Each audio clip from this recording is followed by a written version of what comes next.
आदिल साहब, आपसे मैं प्रोग्राम का आगाज़ करूंगी। और जिस तरह से पहले भी हमने देखा कि नून लीग कई बार जो है मुफाहमत की जो है वो बात कर चुकी है, और अब जो है नवाज शरीफ साहब भी तैयार हैं ग्रैंड डायलॉग के लिए।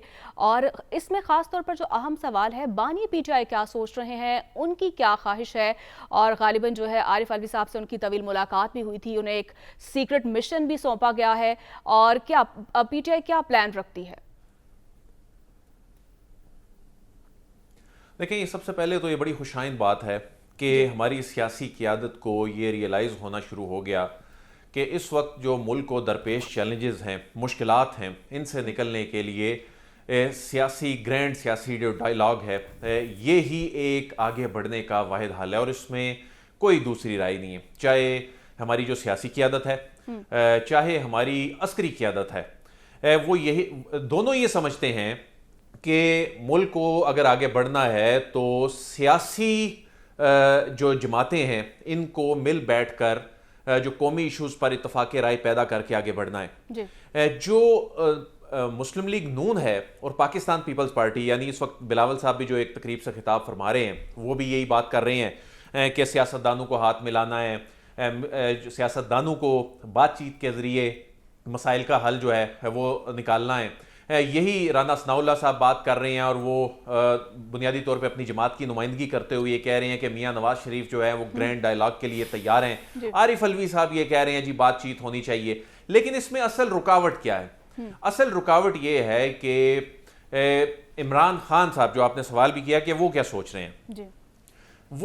वो इनके साथ उनका जो बयानिया है, उनका जो तर्ज सियासत है, वो इसमें सबसे बड़ी रुकावट है। वो ये कहते हैं कि इनके साथ तो बैठना ही नहीं है, ये तो चोर हैं।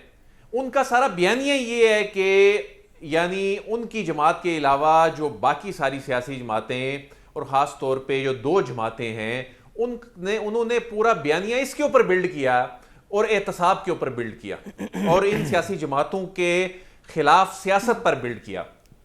वो इनके साथ बैठने के लिए किसी तौर पर भी तैयार नहीं है। वो कहते हैं कि हमने एस्टैब्लिशमेंट के साथ बैठना है। एस्टैब्लिशमेंट गुज़िश्ता 2-3-4 रोज के अंदर जो पेशरफ्त हुई है, और एस्टैब्लिशमेंट की जानिब से माजी के बरक्स जितना वाज़े अंदाज में एक पैगाम जो है वो एक मरतबा नहीं, दो मरतबा नहीं, कई मरतबा दिया जा चुका है। ना सिर्फ DGISPR की जानिब से, बल्कि 9 मई को चीफ ऑफ आर्मी स्टाफ की जानिब से दिया जा चुका है। वो जो बानी PTI चाहते हैं, वो जो ये समझ रहे हैं कि वो शायद कोई दबाव में लाकर या एक ऐसा माहौल क्रिएट करके एस्टैब्लिशमेंट को साथ बैठने पे मजबूर कर लेंगे, ये उनकी भूल दिखाई देती है। क्योंकि इस वक्त एस्टैब्लिशमेंट बड़ी क्लैरिटी के साथ ये तय कर चुकी है कि जिस तरह माजी में उन्होंने पाकिस्तान तहरीक इंसाफ की को जिस तरह सपोर्ट किया, जिस तरह प्रमोट किया, जिस तरह उनको हुकूमत में सहूलतकारी दी, अब ऐसा नहीं होना, ऐसा मुमकिन नहीं है। पाकिस्तान तहरीक इंसाफ की आला क़यादत को नजर आता है कि हम अगर हुकूमत में आ भी जाएं तो हम एस्टैब्लिशमेंट के बगैर नहीं चल सकते। उसकी रीजन है स्ट्रक्चर ही कोई नहीं है ना, टीम ही कोई नहीं है। वो कहते हैं हमने एस्टैब्लिशमेंट के साथ बैठना है। एस्टैब्लिशमेंट ये तय कर चुकी है कि जो 9 मई के जो किरदार हैं, और 9 मई के किरदारों की जब बात होती है, अब तो वो बड़े वाज़े अंदाज में बात करते हैं कि ये कौन है, इसके मनसूबा साज कौन है, इसके किरदार कौन है। वो ये नहीं बात करते कि बैठना नहीं, वो कहते हैं इनके साथ तो डील या डील का तस्वुर ही नहीं हो सकता। वो ये कहते हैं इनको सजाएं होनी चाहिए। वो ये कहते हैं कि ये मंतकी अंजाम तक अगर नहीं पहुंचाएंगे तो इस तरह बात आगे बढ़ नहीं सकती। वो ये कहते हैं ये मुआफी मांगे।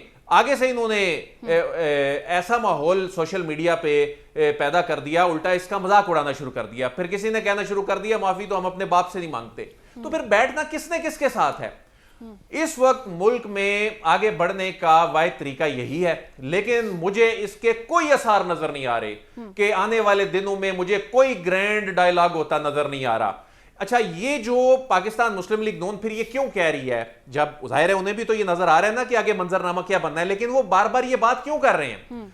वो बार बार ये बात करके इसका सियासी गेन भी हासिल कर रहे हैं। उसकी रीजन ये है कि पाकिस्तान तहरीक इंसाफ जो है दुनिया भर में क्या मैसेज दे रही है, दुनिया भर में ये मैसेज देने की कोशिश कर रही है। और इसके लिए वो लॉबिस्ट फर्म भी हायर करते हैं। इसके लिए वो अमेरिका में भी उनकी एंगेजमेंट्स हैं, वो यहाँ सफारत खानों में भी मिलते हैं, वो सफीरों को मिलकर भी कहते हैं जी हमें दीवार के साथ लगाया जा रहा है, देखें जी हमारे साथ ज्यादती हो रही है, देखें जी हमारे पे केसेस बन रहे हैं, देखें जी हमारे साथ जुल्म हो रहा है। लेकिन हुकूमत में बैठी हुई दो जमातें क्या कह रही हैं? हुकूमत में बैठी हुई दो जमातें ये कह रही हैं माजी के बरक्स, यानी हमारे मुल्क में तो इंतकाम ही की सियासत होती आई ना, लेकिन हमारे मुल्क में बैठी हुई दो हुकूमत में बैठी हुई जमातें ये कह रही हैं कि आए मिलकर बात करते हैं।